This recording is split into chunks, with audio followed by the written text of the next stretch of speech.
బంగాళాఖాతంలో ఏర్పడిన అల్పపీడనం రేపు వాయుగుండంగా బలపడే అవకాశం ఉందన్నారు వాతావరణ శాఖ అధికారులు. వచ్చే 4 రోజులు రాష్ట్రంలో వర్షాలుంటాయని చెప్పారు. ఉత్తర ఈశాన్య జిల్లాల్లో అతి భారీ వర్షాలు కురిసే ఛాన్స్ ఉందన్నారు. రేపు 10 జిల్లాలకు ఆరెంజ్ అలర్ట్, మరో 13 జిల్లాలకు ఎల్లో అలర్ట్ ప్రకటించారు. ఇక ఇవాళ అల్పపీడనం ప్రభావంతో పలు జిల్లాల్లో వర్షాలు కురిశాయి. మరోవైపు ఎగువ రాష్ట్రాల్లో వర్షాలకు ప్రాజెక్టులకు వరద పోటెత్తుతోంది.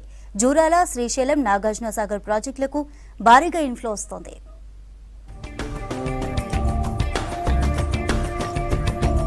రాష్ట్రానికి హెవీ రెయిన్ అలర్ట్ ప్రకటించారు వాతావరణ శాఖ అధికారులు. బంగాళాఖాతంలో అల్పపీడనం కొనసాగుతుందని చెప్పారు. అల్పపీడనం రేపు వాయుగుండంగా బలపడే అవకాశం ఉందన్నారు. వచ్చే 4 రోజులు రాష్ట్రంలో వర్షాలుంటాయన్నారు. అతి భారీ వర్షాలు కురిసే ఛాన్స్ ఉండడంతో పలు జిల్లాలకు ఆరెంజ్ అలర్ట్ ఇచ్చారు. ఇవాళ 11 జిల్లాలకు ఎల్లో అలర్ట్ ప్రకటించారు. హైదరాబాద్లోనూ అక్కడక్కడ భారీ వర్షాలు కురవచ్చని తెలిపారు అధికారులు.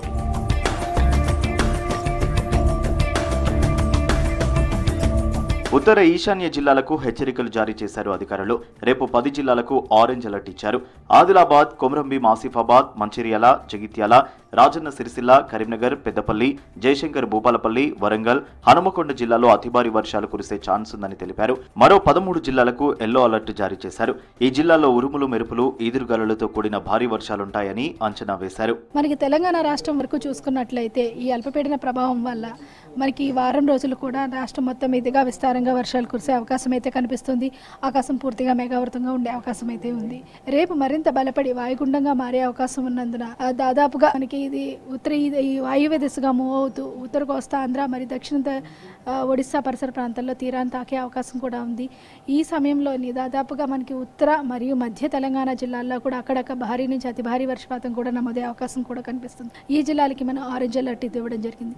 రేపు అంటే 31/1లోనే మనకి ఆరెంజ్ అలర్ట్ ఇవ్వడం జరిగింది. ముఖ్యంగా ఉత్తర ఈశాన్య తెలంగాణ జిల్లాలకి, దక్షిణ తెలంగాణ జిల్లాలకి ఎల్లో అలర్ట్ అయితే జారీ చేయడం జరిగింది. 2వ తేదీన మనకి దీని ప్రభావం కొంచెం తగ్గుతుంది. దాదాపుగా ఛత్తీస్గఢ్ మరియు విదర్భ పరిసర ప్రాంతాల్లో ఎక్కువ ఉంటుంది కాబట్టి ఉత్తర తెలంగాణ జిల్లాల్లో అక్కడక్కడ భారీ వర్షపాత సూచనలందున ఎల్లో అలర్ట్ అయితే జారీ చేయడం జరిగింది. అల్పపీడనం ప్రభావంతో రాష్ట్రంలో వర్షాలు కురుస్తున్నాయి. సిటీలో తేలికపాటి నుంచి మోస్తరు వానలు, ఉత్తర ఈశాన్య జిల్లాల్లో భారీ వర్షాలు కురుస్తున్నాయి. ఇవాళ నగరంలో ఉదయం నుంచి వాతావరణం మేఘావృతమైంది. పలు జిల్లాల్లో భారీ వర్షాలు కురిశాయి. జగిత్యాల జిల్లాలో కుండపోత వాన కురిసింది. భారీ వర్షంతో రోడ్లన్నీ జలమయమయ్యాయి. లోతట్టు ప్రాంతాల్లోకి వరద నీరు చేరింది. డ్రైనేజీలు పొంగిపొరలాయి. గోవిందపల్లిలోని వెంకటాద్రి నగర్ బ్రిడ్జి నీట మునిగింది. బ్రిడ్జిపై నుంచి వరద నీరు ఉధృతంగా ప్రవహిస్తుండటంతో సహాయక చర్యలు చేపట్టారు అధికారులు. ఎమర్జెన్సీ అవసరాల్లో ప్రజలను బుల్డోజర్ల సహాయంతో బ్రిడ్జి దాటించారు.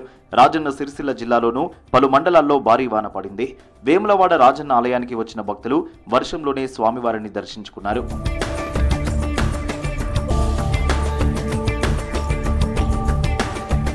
ఎగువ రాష్ట్రాల్లో వర్షాలకు కృష్ణానది ఉప్పొంగి ప్రవహిస్తోంది. కృష్ణానది ప్రాజెక్టుల్లోకి భారీగా వరద వచ్చి చేరుతుంది. జూరాల, శ్రీశైలం, నాగార్జున సాగర్ ప్రాజెక్టులకు ఇన్ఫ్లో కొనసాగుతుంది. జూరాలకు 3 లక్షల క్యూసెక్ల ఇన్ఫ్లో వస్తుండటంతో 42 గేట్లు ఎత్తి 3,06,494 క్యూసెక్ల నీరు దిగువకు రిలీజ్ చేస్తున్నారు అధికారులు. శ్రీశైలం నీటిమట్టం గరిష్ట స్థాయికి చేరుకుంది. 2,86,434 క్యూసెక్ల వరద వస్తుంది. దీంతో 10 గేట్లు ఎత్తి 3,48,235 క్యూసెక్ల నీటిని నాగార్జున సాగర్ కు వదులుతున్నారు.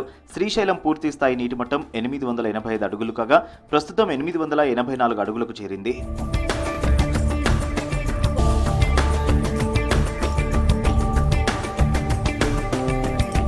శ్రీశైలం ప్రాజెక్టు నుంచి నాగార్జున సాగర్ డ్యాంకు భారీ వరద వస్తోంది. 26 గేట్లను ఎత్తి నీటిని దిగువ ప్రాంతాలకు విడుదల చేస్తున్నారు అధికారులు.